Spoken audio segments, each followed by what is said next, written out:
citizens who traveled from far and wide to be part of the search effort. Hey everybody, welcome back to the channel. Speaker, as we rejoice, please like and subscribe if you want more updates. And here we go. Condolences go out to the family in Shamattawa, Manitoba, who have received tragic news concerning their missing loved one.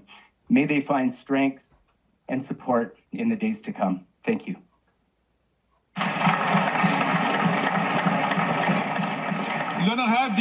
The Honourable Member for Trois-Rivières.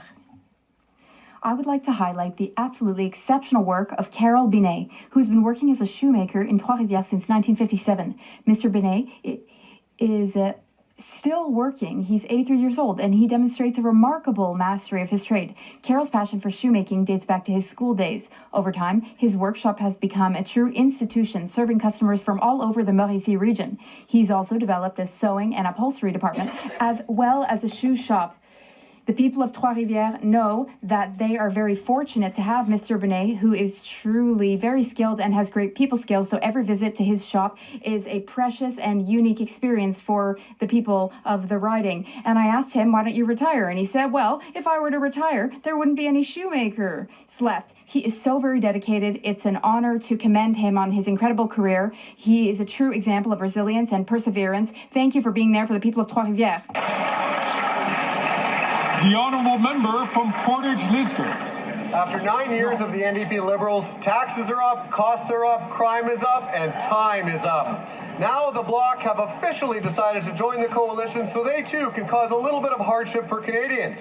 They clearly support skyrocketing rents and crime and chaos in our communities and weakened wages. Just the other day, the Premier of Quebec called on the Bloc to vote in favor of our non-confidence motion to end this tired government, and I agree with him. But the question is, why don't the Bloc? Do they not shop at the same stores as the rest of us where the carbon tax has driven up the price of everything? Can they not see the drug-fueled crime in our streets? Or maybe it's because they have the most MPs slated to benefit by getting a pension, just like the leader of the NDP. One thing is clear. The choice Canadians will have in the carbon tax election. The Liberal NDP Bloc coalition, who will continue to increase grocery prices, raise your rents, spend recklessly, and allow crime to run rampant. Or common sense Conservatives who will axe the tax, build the homes, fix the budget, and stop the crime.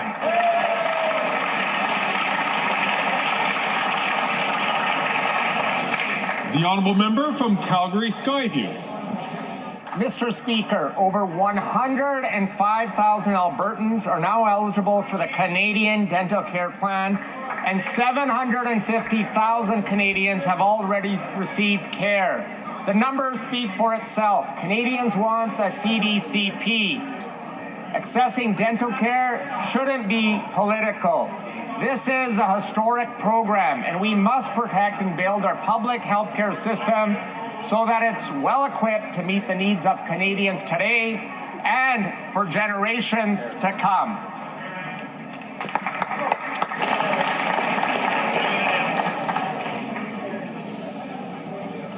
Colleagues, chers collègues,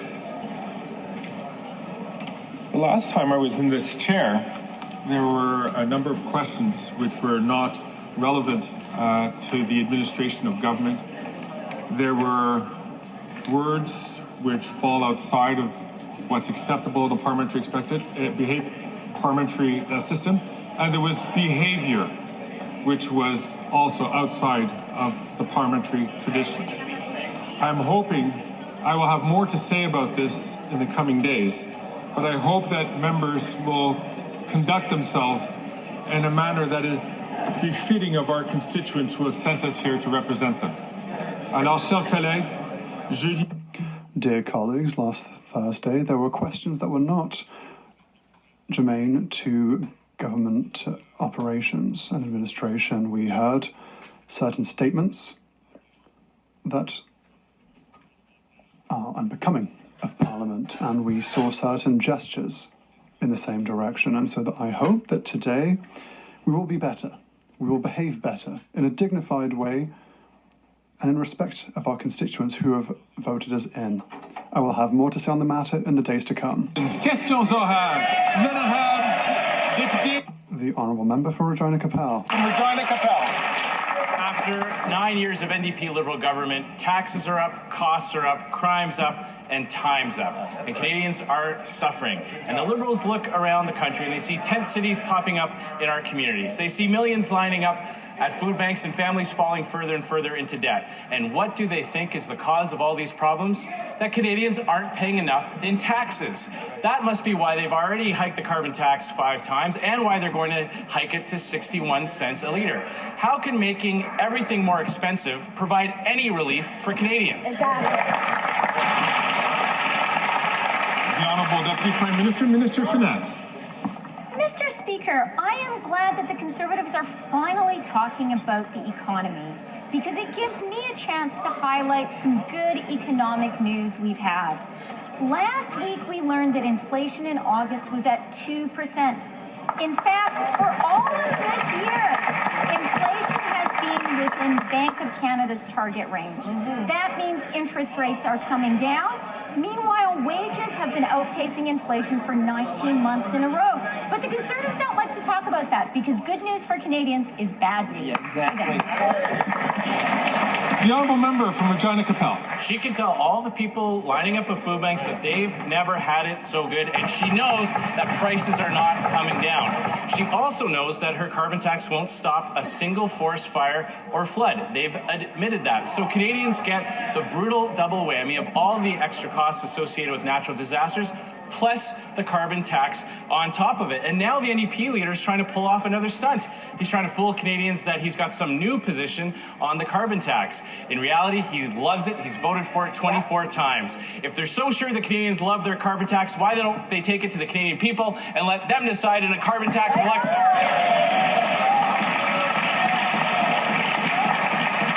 The Honourable Deputy Prime Minister, Minister of Finance. Mr. Speaker, all these Conservatives know how to do is talk Canada down. And you know why that is? It's because they don't want Canadians to ask themselves what the Conservatives really stand for. That's because the Conservatives have a hidden agenda. They have a hidden austerity agenda. And it is time for us all to ask ourselves, what would they cut? Would they cut childcare? I think so. Would they cut dental care? I think so. Would they cut our housing plan? There she would. The Honourable Member from Regina Capel. It's Canadians who are cutting back as they've seen their paychecks devalued and prices skyrocket. But it's not just the carbon tax that the NDP and Liberals are hiking. The new tax hike that the government is announcing today will hit the middle class hard. In the middle of a housing crisis, they're raising taxes on carpenters and roofers. In fact, the Canadian Federation of Apartment Associations said this, quote, "The capital gains increase will discourage the construction of new rental homes for Canadians." Why is the government's response to the housing crisis punishing the people who actually build the homes? Right. The Honourable Deputy Prime Minister, Minister of Finance. Mr. Speaker, I am really glad to hear the Conservatives talk about housing because last week we made a very important announcement on housing. Last week we announced that amortizations for first-time home buyers and everyone buying new builds will be extended to 30 years. That is going to help young Canadians make the dream of home ownership a reality, and it will get more homes built faster. And I am shocked that the Conservatives are opposed to this essential measure. Then I have The Honourable Member from Mégantic-L'Érable.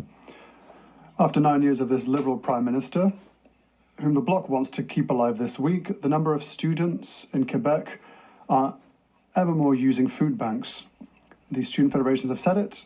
Students find it hard to feed themselves. Over 80,000 went to food banks, 4 times more than 10 years ago.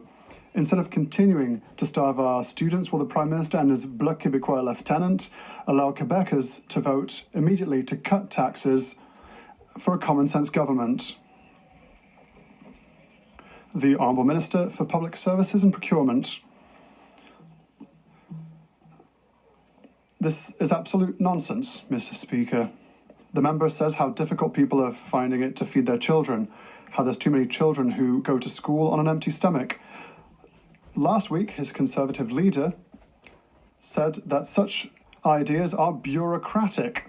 including in his own riding. It's bureaucratic to give children food so that they can't go to school on an empty stomach.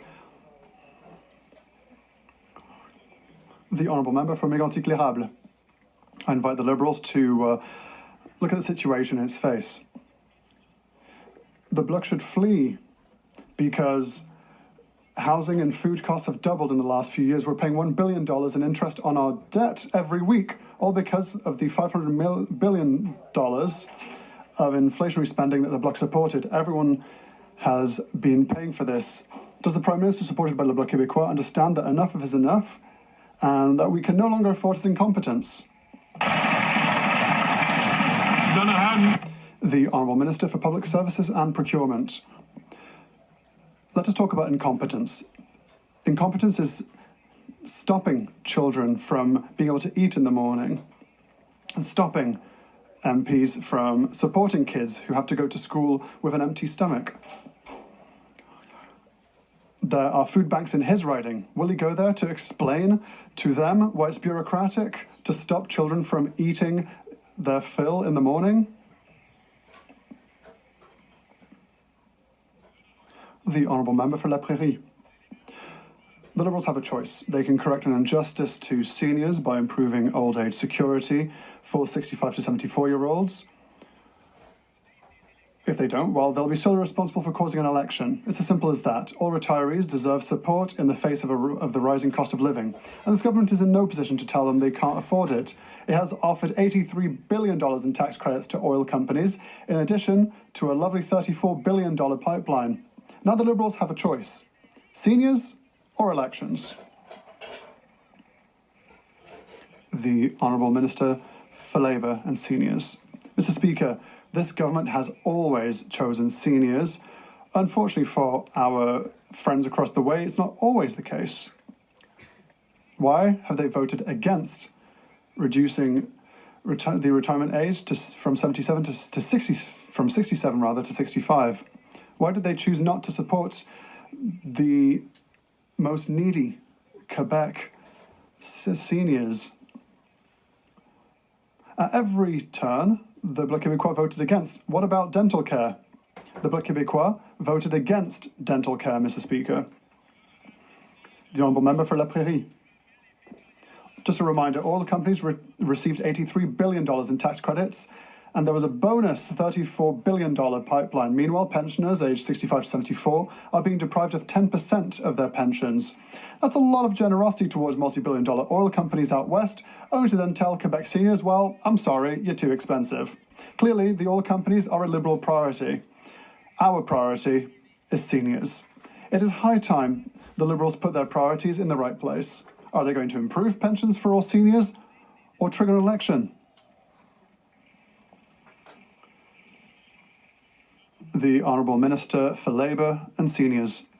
I'd like to invite my colleague, and I know that he wants to be specific in his words. We have never cut aid to seniors.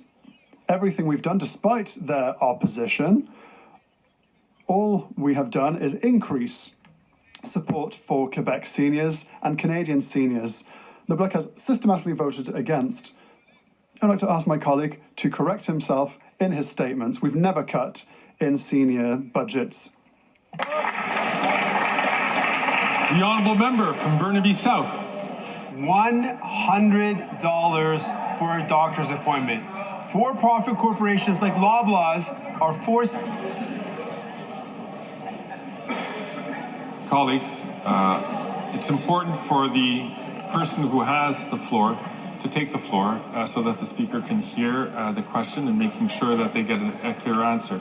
The Honourable Member from Burnaby South. $100 for a doctor's appointment.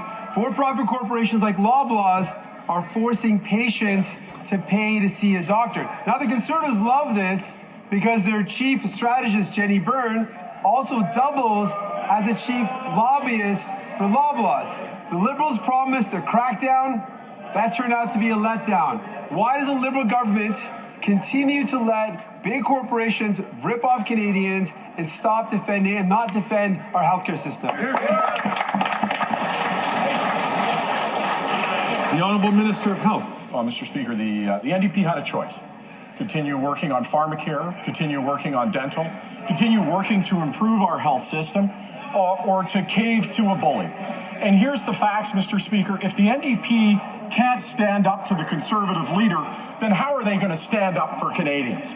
The reality is we're going to keep fighting to improve our healthcare system and work on the basis of collaboration. We're not going to cave to the bullying of the Conservatives across the way, and we're going to make sure that every Canadian gets dental care, pharmacare, and yes, to make sure that we revolutionize primary care. None ahead. The Honourable Member for Burnaby South. Again and again to big corporations that are ripping off Canadians, and they've not stood up to the Conservatives. Au Quebec. In Quebec, the CSN says no profit on illness and sickness. We know that the Conservatives want to see CEOs enrich themselves upon the backs of the sick. But it's very disappointing to see this from the Liberals. They promised to stop the privatisation of healthcare. They have failed. Is it because they're too weak to stand up to the Conservatives, or too beholden to CEOs? The Honourable Minister for Health. Week is, Mr. Speaker, week is 2 days after the Conservative leader demands you stop action to work with the government to help Canadians on health care to run away. You know what else is weak? To abandon climate action when the Conservative leader puts too much pressure on you. And I think Canadians should ask if the NDP is willing to stand up for them if they can't stand up to the Conservative leader. I will say to you that we are here each and every day to make sure that Canadians get what they need, to stand up for our public health care system, and to make sure that Conservatives don't get what they want, which is to cut to the bone our health system.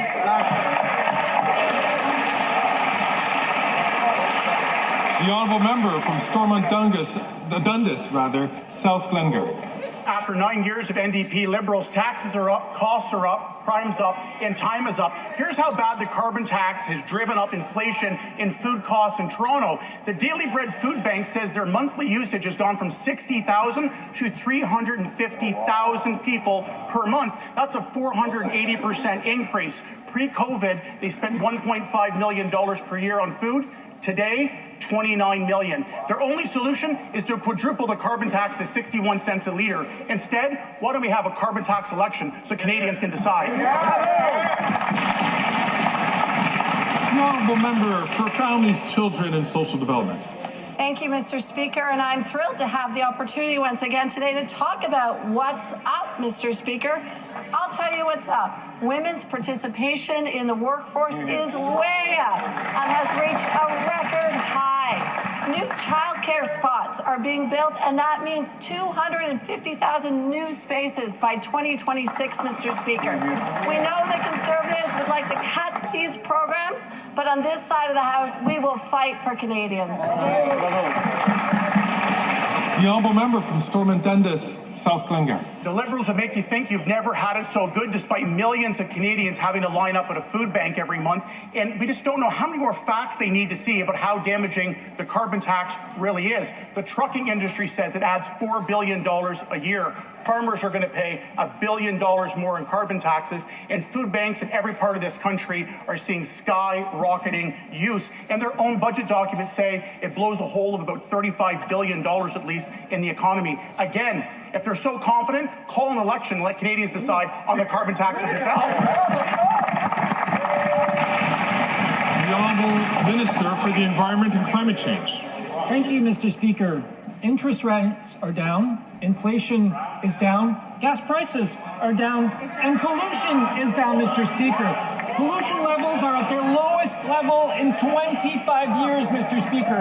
What we've achieved is the equivalent of removing from our roads 69 million cars less pollutions for Canadians, for our kids, all across the country.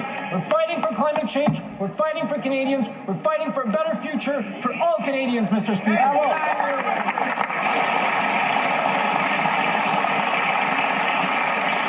The Honourable Member from Dufferin-Caledon. After 9 years of these NDP Liberals, everyone knows taxes are up, costs are up, crime is up, and pretty soon time's going to be up for these corrupt Liberals. We all remember a couple of weeks ago where a brave steelworker confronted the Prime Minister and said taxes are killing him, and he doesn't believe a single word the Prime Minister has to say. And yet, the NDP keeps propping up this unpopular government. Why? Because their leader wants to keep his pension. Why is this NDP Liberal government so intent on raising the carbon tax and reducing workers' pay? The Honourable Minister for Innovation. Mr. Speaker, for all the Canadians watching at home, they will know what's up, Mr. Speaker. It's investment in the future of this country, Mr. Speaker. Under this Liberal government, investment is up in decarbonization to make sure that our steel mill would be productive, to make sure that our steel workers would have a job, to make sure that Canada would win in the economy of the 21st century, Mr. Speaker. Canadians know that what's up is to make sure that this government continues, that we make sure that we invest in them, and we build the Canada of the 21st century. The Honourable Member from Dufferin-Caledon. That minister has some nerve to talk about steel. Let me tell you this. I met with steel workers in the steel industry, and they have said if they quadruple the carbon tax like they plan, there will not be a single steel plant left in this country. That's his economic record. That's what he's doing to Canadians. And the carbon tax is not an environmental plan. It's a tax plan that's blowing a $35 billion hole into the Canadian economy every year. Workers are bringing home less. They're paying more. It's time for a change. Why don't they call a carbon tax election and let Canadians decide?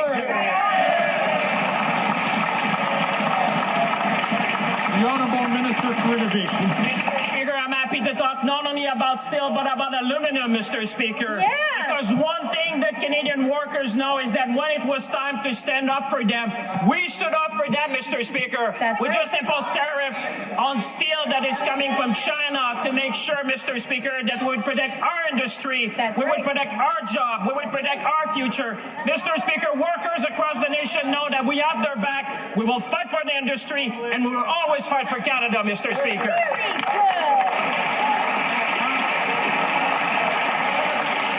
Very good. The Honourable Member for Charlesbourg-Saint-Charles. Mr. Speaker, the Liberals have weakened the criminal code, and now crime is moving out of Montreal and is becoming tentacular everywhere in Quebec. Let's not forget that Bloc voted for the Liberal government's bill allowing criminals to be arrested and released twice in the same day sometimes. Can the Liberal government and its Bloc friends tell us why they made such a mistake? The Honourable Minister for Justice and Attorney General of Canada. Mr. Speaker, with regards to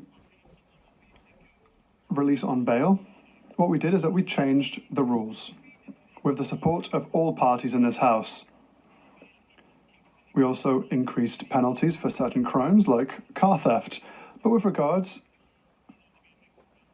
to the provisions, this is a decision made by justices in our country who are appointed by provincial governments.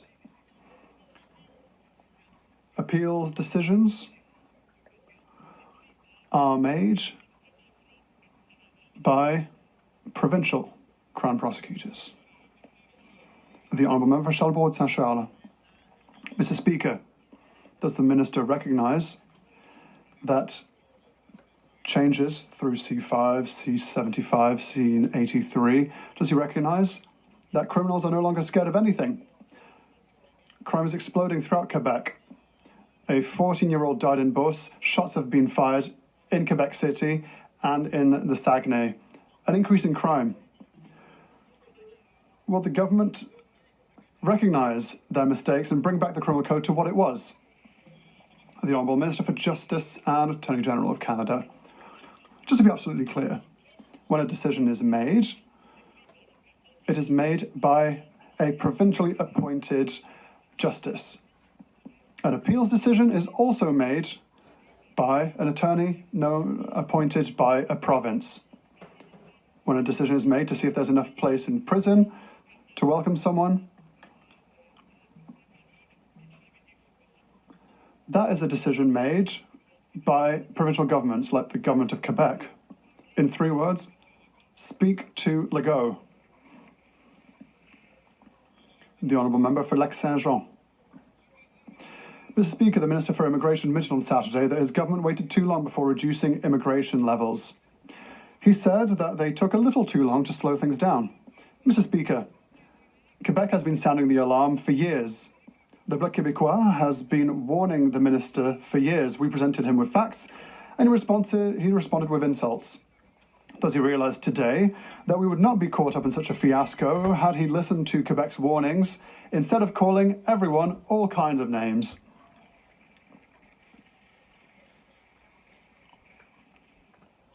The Honourable Minister for Immigration, Citizenship and Refugees. Thank you, Mr. Speaker. I nearly heard a compliment in my regard from my colleague, perhaps thinly veiled, but from here on in, I expect the Bloc to support our measures that will allow us to reduce immigration by temporary immigration by 7.5%. I hope that we will have his personal collaboration, because last time he contacted my office was to increase the number of temporary workers. The Honourable Member for Lac-Saint-Jean. I think that he's mixing a few conversations that were private. To quote the Minister again, it's always easy to look back and say, well, we should have done this or that. Mr. Speaker, what would have been easy is to listen when it was time to do so.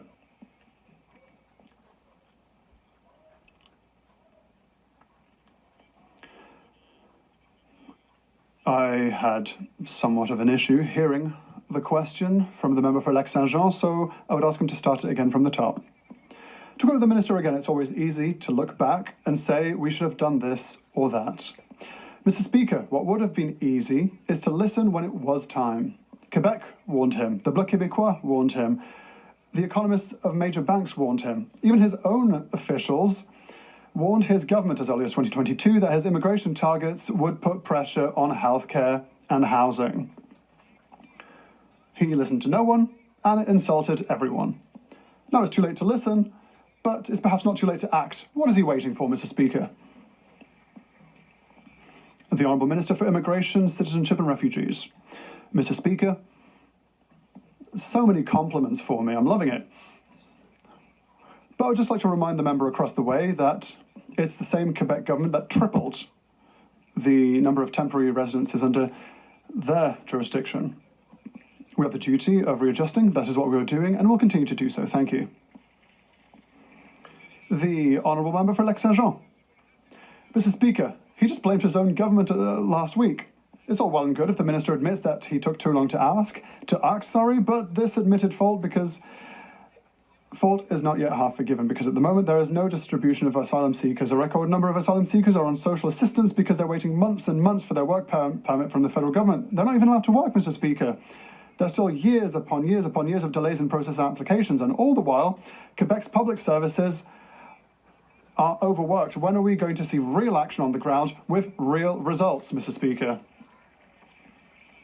The Honourable Minister for Immigration, Citizenship and Refugees. It just takes 60 days for a work permit, Mr. Speaker. I met the new Immigration Minister, Jean-François Roberge. I will be meeting him tomorrow with the Minister for Public Safety, and I expect we will make good progress. The Honourable Member from Haliburton, Kawartha Lakes Brock. Speaker, after 9 years of the NDP Liberals, taxes are up, cost is up, crime is up, and time is up. Drug addiction and crime have been running rampant under this government as a direct result of the failed drug policies. This legalization experiment, overdoses, have become the leading cause of death for children in British Columbia. In fact, numerous First Nations in BC are under a state of emergency due to the drug crisis as they try to protect their children. When will the NDP Liberal coalition admit failure and bring home our loved ones drug-free? The Honourable Minister for Mental Health and Addictions. Mr. Speaker, our hearts go out to every community that is impacted by the illegal toxic drug supply. And it's nice to hear the Conservatives actually acknowledge that there is a crisis, because when they were in power, they cut the drug treatment fund by more than 2/3, Mr. Speaker. They're not willing to invest. Actions speak louder than words. We need every level of government involved here to save lives. This side of the House, we've committed over $1 billion to date. We'll continue to do more. When are they going to get on board and work with us? The The honourable member from Haliburton, Kawartha Lakes, Brock. Speaker, the answer is clear to Canadians, and the NDP Liberal government failed hard drug experiment and save lives. Rather than stemming the tide of overdose deaths, this Prime Minister's radical experiment has flooded our communities with dangerous opioids. It's even worse in BC's First Nations communities, where people are dying at 6 times the national rate. When the NDP Liberal coalition and this failed agreement, when will they end it and end this failed policy and save lives?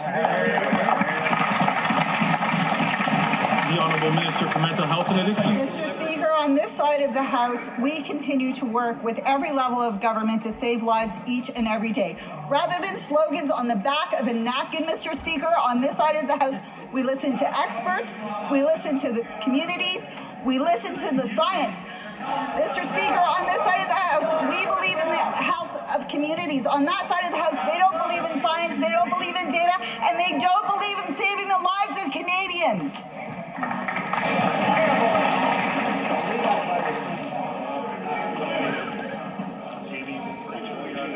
The honourable member from King Vaughan.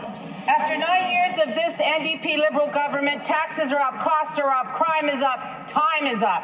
Mr. Speaker, across this country, we are seeing seniors line up to get their groceries from food banks, skipping medication and living in tents. Mary, a senior in Maple, showed me her heating bill. She received $44 worth of gas but paid $46 in carbon tax. The NDP leader is keeping the Prime Minister in power so he can secure his pension. Why won't the NDP Liberal government call a carbon tax election and let Canadians decide? The Honourable Minister for Labour and for Seniors. Mr. Speaker, I thought we had heard everything in this House, and then I heard the honourable member. That from the party that has stood up in this House and voted no to every single support that we have brought in for seniors in this country. And that after the Prime Minister for that party, Mr. Harper, went to Davos, to the World Economic Forum, where he took that opportunity to tell Canadian seniors back home the retirement age was going up to 67. Shame on them, Mr. Speaker.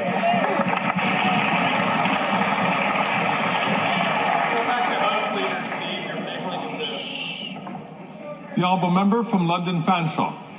Lebanese Canadians in my community and across Canada are frightened as the region experiences unprecedented explosions and airstrikes. They've been trying to rebuild Lebanon for years. They don't want a war.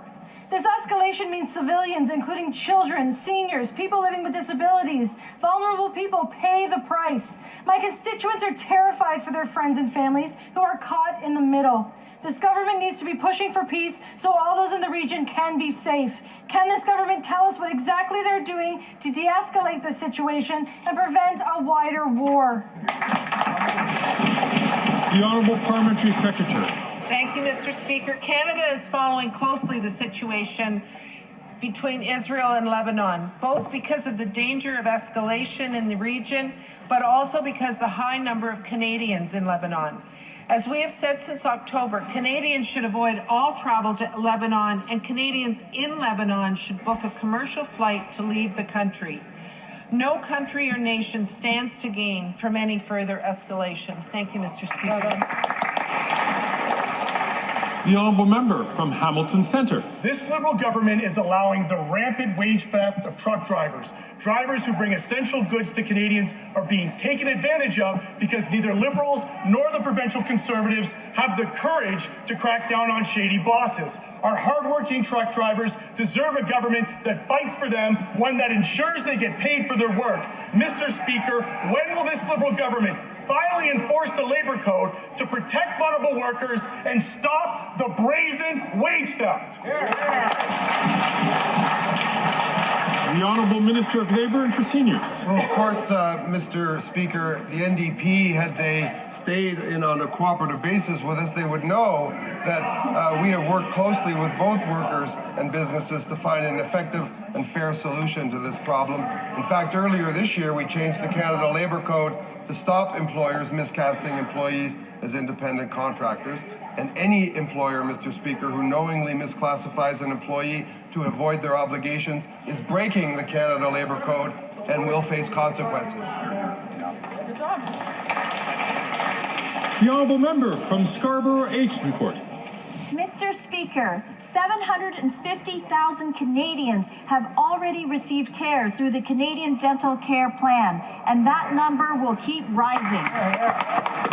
Almost 9,900 constituents in my riding of Scarborough Agincourt have enrolled in the program.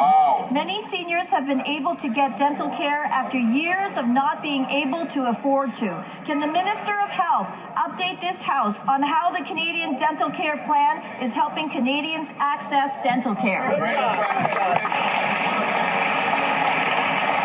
The Honourable Minister of Health. Thank you, Mr. Speaker, and I thank the member for her question and for her relentless advocacy for oral health. The member for Scarborough Agincourt has been such a passionate advocate for making sure that everybody in this country gets access to the oral health care that they need. And you hear that number, 750,000 people in less than 5 months. That's an incredible number.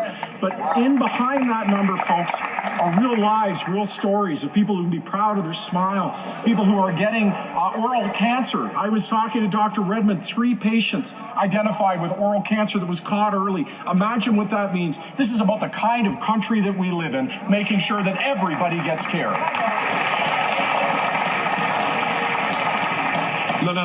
The honourable member for Louis Saint Laurent. Mr. Speaker, the housing crisis isn't getting any better.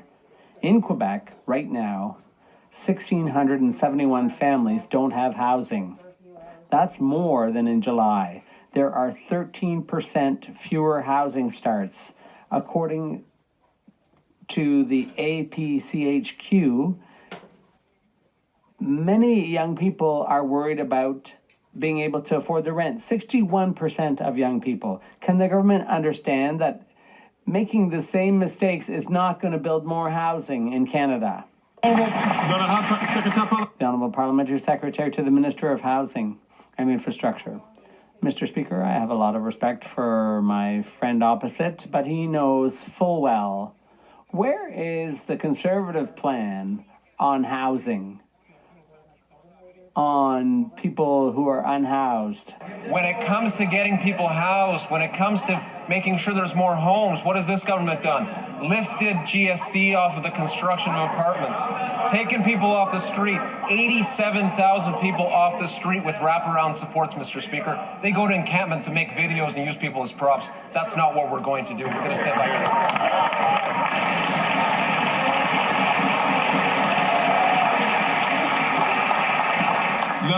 The honourable member for Louis Saint Laurent. Mr. Speaker, I have a lot of respect for my friend opposite, especially dressed like we are today. But the question is that Canadians are suffering because of a shortage of housing. These folks have been in office for 9 years, and what they're doing isn't working. One thing's for sure on this side, our plan is not based on what the government opposite has done, all the while enthusiastically propped up by the Bloc. 28% of Canadians are thinking of leaving the country because of that. Have you thought about that? I'd just like to remind all members that questions are to be put to the chair in order to maintain a certain atmosphere in the House. Now, the Minister of Public Services and Procurement. 1, 2, 3, 4, 5, 6 housing units, affordable housing units. That's all the Conservative leader got built all across the country in the whole time his party was in office. And yet there are 160 affordable housing units that were built in the member opposite's riding in recent months. And so obviously it's the Conservative leader who's incompetent on this file. Now, a member for Chicoutimi-Lafiard. Mr. Speaker, the Minister of the Environment announced he would delay the imposition of his order, which is harmful to our region, and the Bloc saw this as a gain and was satisfied. But this order will ultimately be implemented and will kill 1,400 forestry jobs in our region. It's just a matter of time. The Conservatives, we're the only ones who would cancel that order once and for all. Is the minister willing to say that not one job will be lost as a result of his order? The Honourable Minister. Thank you, Mr. Speaker. All the Conservatives have to offer is slogans and catchy phrases. But what we made was an offer of $468 billion to show that we're always open to negotiating a deal with the Quebec government. But the Conservatives from Quebec, obviously, as usual, have nothing to offer anyone. The Honourable Member for Chicoutimi-Leflore. Mr. Speaker, on the issue of this job-killing order, splitting the difference in two is not a gain. Lives are still being ruined. Handing out millions of dollars that won't go to the economic development of our regions is not a gain. The only possible gain for those affected in the forestry sector is for this government to fall before Christmas.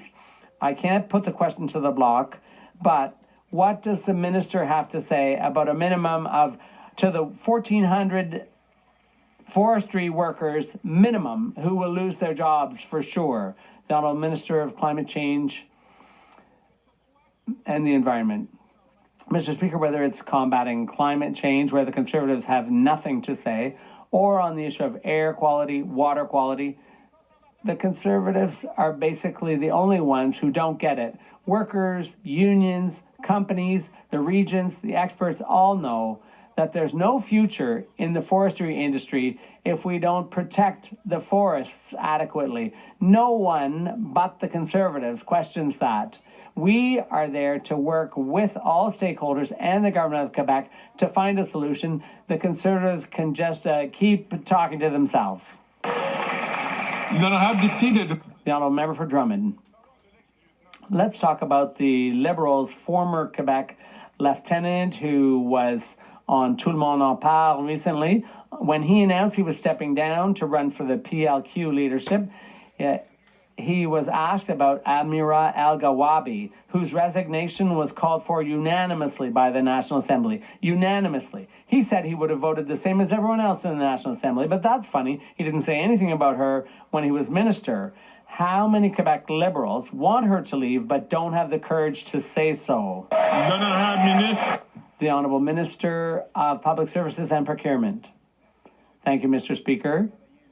I've worked for a long time in diversity, in the university circles in Quebec. I know how hard universities are working to hire people on the basis of merit, but as we know, all across Canada and all throughout Quebec, diversity is one of the strengths of our university, and that's why we will always work with the government of Quebec and those who are fighting discrimination and fighting for inclusion so that all institutions, all individuals, all universities make the right choices under the right circumstances.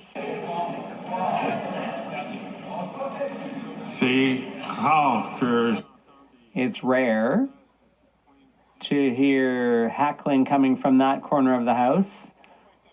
I hope this isn't a trend that's emerging. The Honourable Member for Drummond. Mr. Speaker, it's pretty incredible the kind of things coming from the new Quebec lieutenant, but I bet a lot of Quebec Liberals think like their former lieutenant for Quebec but like him, before he stepped down, they're keeping quiet. They're not even embarrassed about stifling their opinions and putting aside their convictions when it suits their party and their personal ambitions for a cabinet job. If they truly share the values of Quebecers, then they should stand up, pound their fists on the table and say so. Why does Amira El-Gawabi still have a job? The Honourable Minister. Thank you, Mr. Speaker. Quebec members on the government benches have a huge influence on the decisions that are made here. We are representative of Quebecers just as much as any Quebec member on the other side. The difference is that when we influence the government, we truly influence it. We don't just rip our shirts up publicly. We have an inside influence, and we're making a real difference.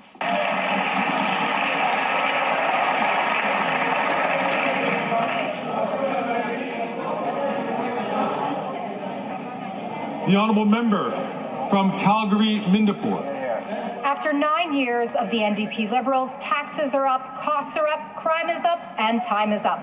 Canadians are struggling to meet their basic needs, and this government has decided the only solution is to tax Canadians more. This new capital gains tax will add a 30% tax increase on food producers at a time when the cost of food has already skyrocketed. The last thing Canadian families need is increased financial stress because of tax on our food supply chains. Why is this NDP Liberal coalition imposing this job-killing tax hike on Canadians? Great question. Why? The Honourable Deputy Prime Minister and Minister of Finance. Mr. Speaker, let's be very clear about the facts. In an average given year, only 40,000 individual Canadians have capital gains above $250,000 a year. That's 0.13% of our population. And we believe that it makes sense for those with the broadest shoulders to support everyone else. Conservatives can tie themselves in knots, trying to justify policies that are ultimately about austerity and cuts. That's no. The Honourable Member from Calgary-Mindeport. Well, they certainly gave their uber-rich friends enough time to move their money and are about to give their best friend, carbon tax Carney, $10 billion. Not only will this new capital gains tax increase financial stress, but it will prevent families from transferring wealth to the next generation. The Canadian dream is to build a foundation that you can pass on to your children. The capital gains tax is now increasing the pressures on Canadians as they pass on their wealth, their businesses, and their farms. Why does this NDP Liberal coalition want to kill the Canadian dream? The Honourable Deputy Prime Minister and Minister of Finance. Mr. Speaker, what I want to know is why the Conservatives are so hypocritical and inconsistent. There was a Conservative who said in 2020, and I quote, "The wealthiest 1% who own the most expensive and luxurious real estate and have in their portfolios the most stocks and bonds and other financial instruments will continue to see their net worth expand, having done nothing, by the way, to deserve that expanded net worth." Who said that? The current Conservative. The Honourable Member from Calgary-Nose Hill. So interesting that the Finance Minister brought up hypocrisy.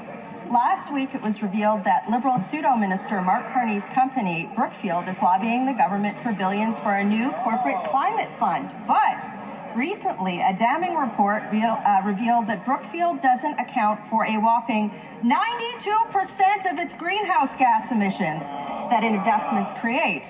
That's hypocrisy, Mr. Speaker.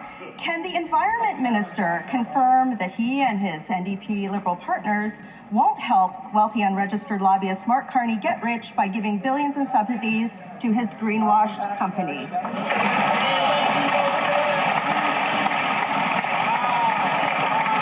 The Honourable Deputy Prime Minister, Minister of Finance. Mr. Speaker, our government is happy to get advice from Canadians across the country. But let's talk about who the Conservatives get their advice from.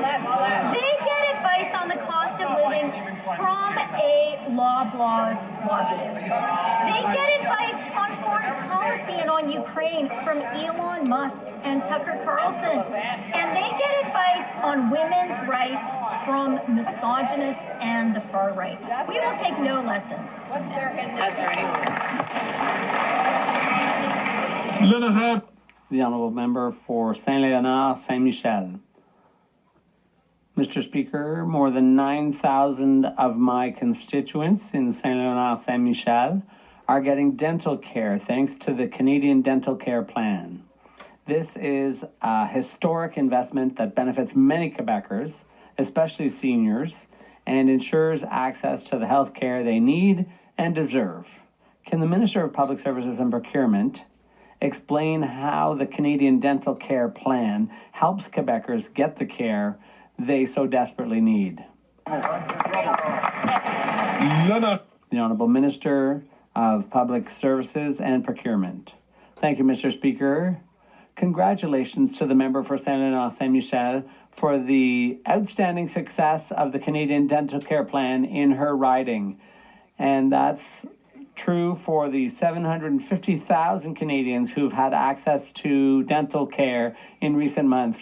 Unlike the member for Lévis-Bellechasse, Les Etchemins, she actually wins top prize. She's had 18,000 seniors in her riding seek out free dental care. No congratulations to the Conservative leader who still has nothing good to say about the Canadian Dental Care Plan. Thousand Islands and Rideau Lakes. After 9 years of these NDP Liberals, taxes are up, costs are up, crime is up, and time is up for this high-flying, jet-setting Prime Minister who's off to New York to... I'm sorry. The honourable member has a voice that carries, but I'm still having difficulty hearing his voice. If I could ask members, please. If I could ask all members, please, to have either quiet conversations or so that we can the chair can hear the answer.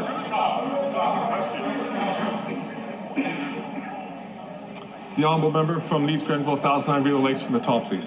After 9 years of these NDP Liberals, taxes are up, costs are up, crime is up, and time is up for this jet-setting, high-flying Prime Minister who's off to New York City to dine with elites while doubling costs for Canadians. While he's there, maybe he could check out the $9 million condo that he got for his media buddy, Tom Clark. They could share a coffee from this $5,000 coffee machine or work on their golf swing at the golf simulator paid for by Canadians, and maybe the Prime Minister can save us a couple of bucks and bunk with his buddy, Tom Clark, at this $9 million condo on Billionaires Row. The Honourable Minister for National Defence. Thank you very much, Mr. Speaker. Mr. Speaker, the Prime Minister of Canada undertakes very important work representing Canada at home and abroad. And for example, this week in New York, he has spoken at the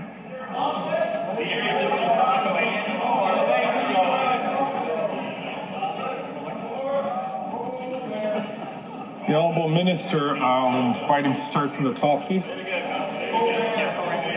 Conservatives might have been more comfortable, Mr. Speaker, if I began with a bad poem. However, the Prime Minister undertakes very important work on behalf of Canada at home and abroad. And for example, this week in New York, Mr. Speaker, not only is he speaking at the United Nations General Assembly, but he's also leading and co-hosting the Summit of the Future, talking about key global challenges on sustainable development, international peace and security, technical innovation, digital coordination, decarbonization and clean energy, and human rights. Now, I do appreciate nobody over there appears to care about any of those things, but they are important to Canadians. Right. The honourable member from Brantford Brent. Mr. Speaker, after 9 years of these NDP Liberals, taxes are up, costs are up, crime is up, and now time is up. Since 2015, violent crime has surged by 50%. Shockingly, sex assaults by 74%. Today, the parole board inexcusably granted day parole to a serial rapist who still poses a risk to drug, manipulate, and coerce victims. Let that sink in. This is not keeping Canadians safe. Who on that Liberal bench approves of this? The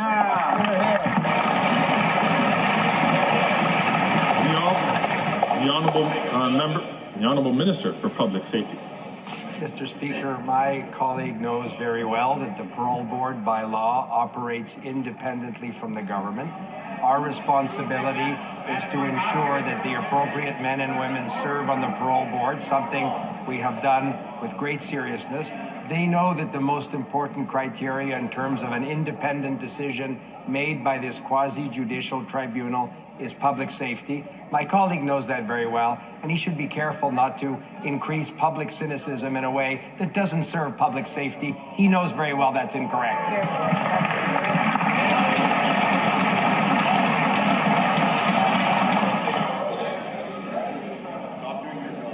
The honourable member from Thornhill. Mr. Speaker, the United Nations is arguing that UNRWA employees who participated in the October 7th terrorist massacre are immune from legal action. This is a day which saw 7 Canadians murdered. Let me rephrase that. They're arguing that individuals who contributed to the rape, the murder, and the kidnapping are outside and above the law. So I have a simple question for this government. Do they support immunity for terrorists? Yes or no? The Honourable Minister for International Development. Speaker, Canada is committed to ensuring that our humanitarian assistance aligns with Canadian values and international standards of neutrality. We take any allegations of misconduct very seriously. Upon learning of allegations from UNRWA about some of its staff, Canada was the first country to take action and pause all additional funding pending thorough investigations by the UN Office of Internal Oversight Services and an independent review led by former French Minister Catherine Colonna. But it is very rich, Mr. Speaker, for that member to talk about anything to do with the UN, because she would face down her party that wants to quit the UN. A founding member is in Canada.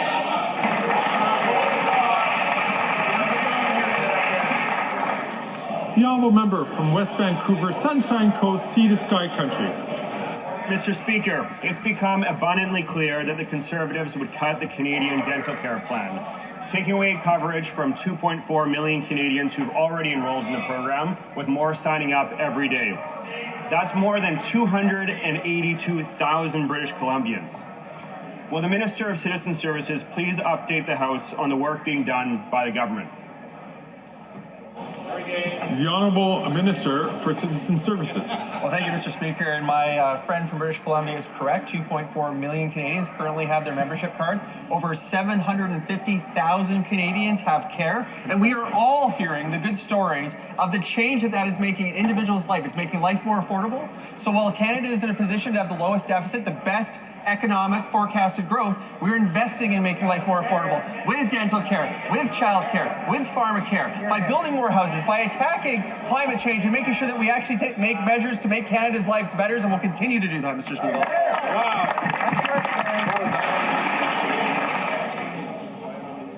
The Honourable Member from Courtenay, Alberni.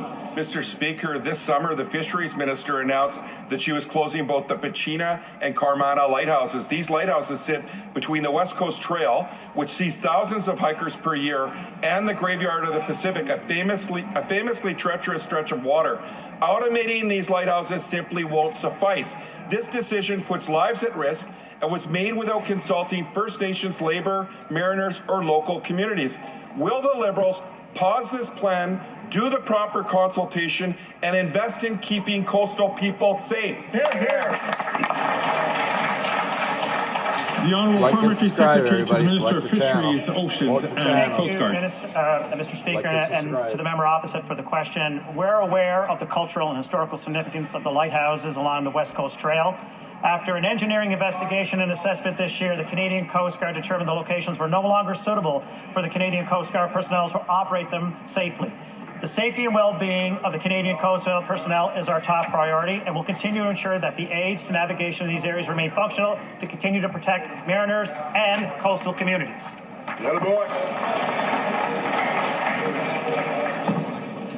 The Honourable Member from Kitchener Centre. Mr. Speaker, 4 years ago to the day, this government promised a new Canada Disability Benefit modeled after the Guaranteed Income Supplement. The GIS supports millions with maximum amounts of over $1,000 a month. The CDB, it's slated to deliver a maximum of just $200, and that's the select few who can qualify for the disability tax credit. Shame. Consultations on regulation for the benefit close today. Will this government listen to the disability community and deliver a Canada Disability Benefit aligned with their promise 4 years ago? Now. The Honourable Minister for Diversity, Inclusion and Youth. Thank you, Mr. Speaker. Mr. Speaker, we are absolutely committed to making sure that we are delivering on the Canada Disability Benefit. Mr. Speaker, we are stepping up and making sure that more than 600,000 Canadians with disability will get the Canada Disability Benefit. Mr. Speaker, this is what happens when we all work together to deliver for Canadians, and we're absolutely committed to making sure we get it through the finish line. Thank you. So comes to an end of question period. All right, everybody, that's it. Like, subscribe. Have a great day.